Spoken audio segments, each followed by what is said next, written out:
السلام عليكم ورحمة الله وبركاته. اللهم صل وسلم وبارك على سيدنا محمد وعلى آله وصحبه أجمعين. ازيكم حبايبي؟ عاملين ايه؟ ان شاء الله يا رب تكونوا بخير.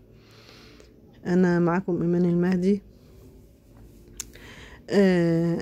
هنعمل ان شاء الله كيكة البسيسة بأسهل طريقة وبأقل تكاليف على قدر المستطاع. يعني انا عاملة طبعا ده مقدار كبير. انتي ممكن تقللي المقدار للنص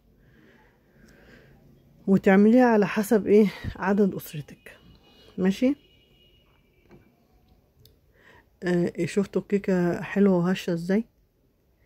الا طعمها يا جماعة تحفة. دي الكيكة دي كيكة مش صيامي. في طبعا منها بيتعمل الصيامي.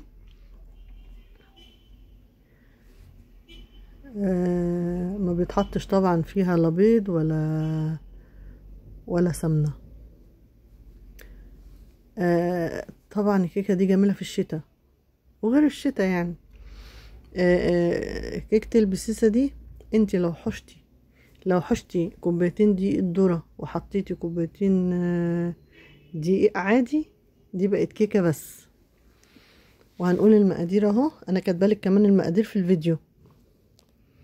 انا جبت كوبايتين دقيق وكوبايتين دقيق ذرة، كوبايتين لبن، كوبايتين حليب، 4 بيضات، كوباية سمنة على زيت او سمنة بس او زيت بس، ليكوا حرية الاختيار يعني.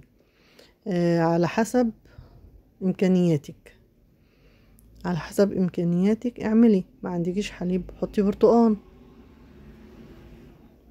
ماشي. وباكت البيكنج باودر ده او خميرة الحلواني،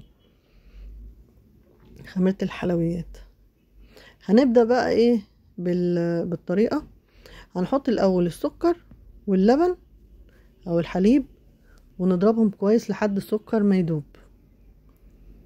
انا بعمل خطوات كده بالتدريج بحيث ان انا اخلي السكر يدوب خالص، لان السكر لو ما دابش هيعمل لك بقع سودا في الكيكه او نقط سودا كده.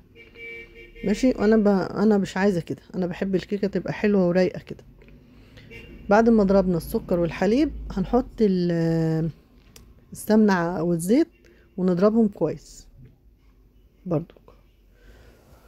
بعد ما نضربهم هننزل بالبيض والفانيليا ومعلقه بودره برتقال. انا عاملاها معاكم برضو في فيديو، اللي يحب يعرف طريقته يرجع له. مفيش ممكن تحطي بشر برتقال، معلقه كبيره برضو، ورشه ملح، رشه ملح كده بتحطيها في الاخر. ماشي. انا هحطها دلوقتي اهو، دي رشه الملح. وهنضربهم وبعد كده ننزل بمعلقه بودره البرتقال. زي ما قلتلك،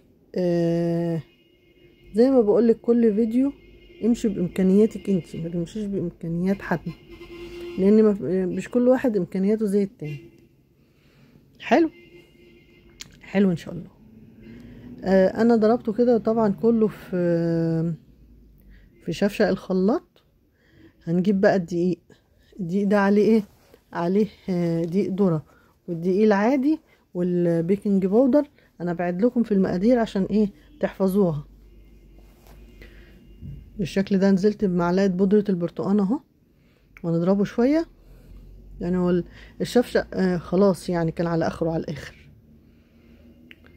هنزل كده بالخليط بتاع البيض والحليب، وهنقلبه كويس كده بالمضرب اليدوي بالشكل ده. وهنجيب صينية، الصينية اللي هي في الطقم الصواني اللي هي بتبقى اكبر واحدة، هتبطنيها بمعلقة سمنة او زيت وتعملها بشوية دقيق زي ما انت ما هتشوفيها معايا دلوقتي. كده خلطنا الخليط كويس بقى بالشكل ده. يعني انت شايفة القوام، خليه بالقوام ده، لا يبقى تقيل عن كده ولا خفيف عن كده. مثلا لو ايه معيرتش الدقيق صح وجيت الخليط معاكي تقيل، هتعملي ايه؟ هتخفيه بشوية لبن او مية يعني ما هي بتبقى معلقتين او ربع كوباية يعني، مش هيبقى كتير، او برتقان. ماشي. المهم يبقى الخليط معاكي بنفس القوام ده. ماشي. هنحطه على درجة حرارة، لو الفرن بتاعي بدرجات حرارة، هيبقى درجة حرارة 180. هيقعد حوالي من 30 دقيقة ل35 دقيقة. ماشي. هتطلعيها هتبقى بالشكل ده. ماشي. وبعدين انت هتختبريها بالخلة، لقيتيها طلعت معاكي فيها عجين، تسيبيها كمان دقيقتين 3. طلعت حلوة خلاص تطلعيها. اما ناشفة ما فيهاش عجين تطلعيها، وتطلع معاكي هشة وجميلة بالشكل ده. بألف هنا وشفا. فما تنسونيش يا جماعة بالاشتراكات واللايكات، عشان يوصل لكم كل جديد ان شاء الله، وبألف هنا وشفا.